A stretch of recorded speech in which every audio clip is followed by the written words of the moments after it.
All right, Garrett Johnson here with Bryson DeChambeau. We got the music going on here, Live Golf Greenbrier. I want to ask you about your season. Like, how do you feel about how you did in the majors so far this year? Obviously, it's been a hell of a run. Yeah, it's been a great run. I've been excited to play well. I've been super focused on that.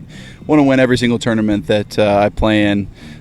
This tournament last year was a huge stepping stone to moving in the right direction with my game. Hadn't been playing well for a while, and so when I shot 61.58 this last year on the weekend, it literally jump-started my whole game and ultimately allowed me to play really well this year in the majors. And I've been playing well at live events, just I haven't gotten the job done, and I'm really focused on getting the job done. I would not want to go a season without winning one of these tournaments.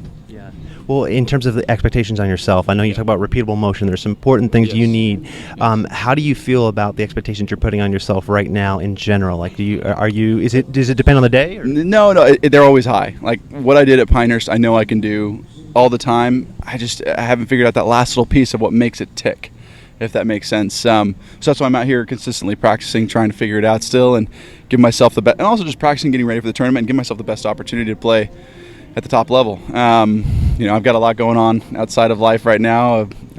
Great things, just YouTube and still finishing off my house and trying to do as much as I can for the game of golf. Really inspiring a younger generation to play the game and build great character like this game has helped me build for the people that are around me. And my father instilled in me a lot of great lessons in life, and my second coach, my second dad, he's my first coach, Mike as well. Just shy, great guy. Oh yeah, and those things are really important to me, and trying to showcase to the younger generation what you can do in life if you have the right intentions, the right morals, and the right character.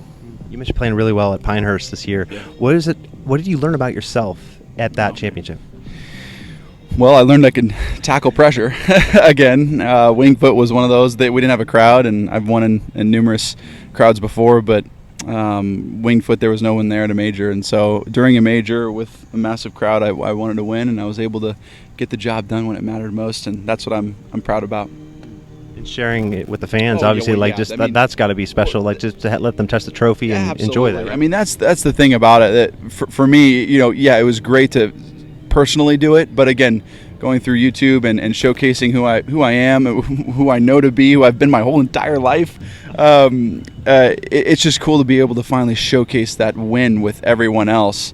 I brought it to Nashville the week after that, after Pinehurst for the Live Nashville event. Everybody got to touch it there. It was fun, and now it's actually funny. I gave it to my caddy this past week, and he brought it here to Greenbrier. So I'm not taking it into the clubhouse, but it is at the house that I was nice enough I was lucky enough to stay in last year.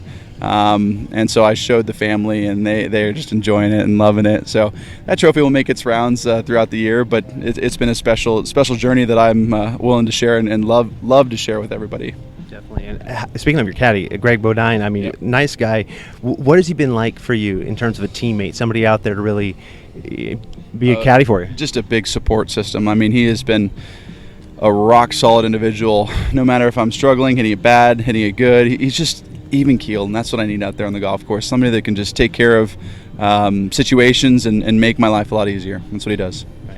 And looking ahead, obviously we're wrapping up live season, but when you look into your expectations typically for major years, I know you got 2 U.S. Opens. Like, is 4 or 5 in the total for you? Is that something that you think about, or how do you look at majors now? How hungry are you for more majors? Oh, I mean, the career Grand Slam is number one on top of my priority list. I've won 2 of them, but I got to win 3 more to get the career Grand Slam and give myself some good chances this year. And every year, my goal is just to continue to give myself good chances. And the British Open is going to be probably the most difficult one, but the one I definitely want probably the most. The style of golf? The style of golf is just difficult. It's not something I'm used to. I never grew up in it, and I'm getting comfortable with it. Even this past year, I learned a lot. I learned a lot about my game, and I'll continue to get better over the course of time. And just a couple last things. The framework came out last year. It's been over a year. Hard to believe.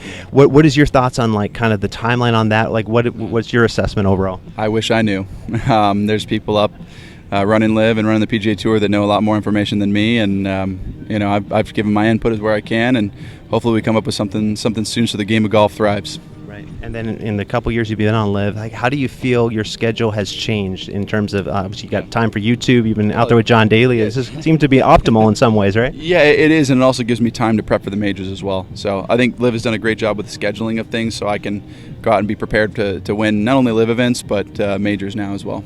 And then the very last thing, Peter Jacobsen encouraged you big time when you were 11 years old in Madera, California, at a huge event there. It's at Riverbend. Yeah, Riverbend Golf Club. It's now called Dragonfly, but it was a Save Mart shootout, and I was 11 years old, and they brought me up with rest his soul, a sign boy. Peter Jacobsen and sign boy were up there, and I got up there and hit 3 drives in front of Nick Watney, Peter, Jason Gore, numerous professionals at that time. They were just young guns starting out. And every single one of them afterwards was like, we'll see you on tour soon. And that kind of spurred me on and inspired me to play the game of golf for the rest of my life as a professional. I wanted to be a professional ever since then. So it's really those moments and the clinics and doing foundation events and charity events that really can inspire a lot of people around the world. Words of encouragement go a long way, buddy. They do. Great to see you, man. Good to see you. Thanks. Thanks.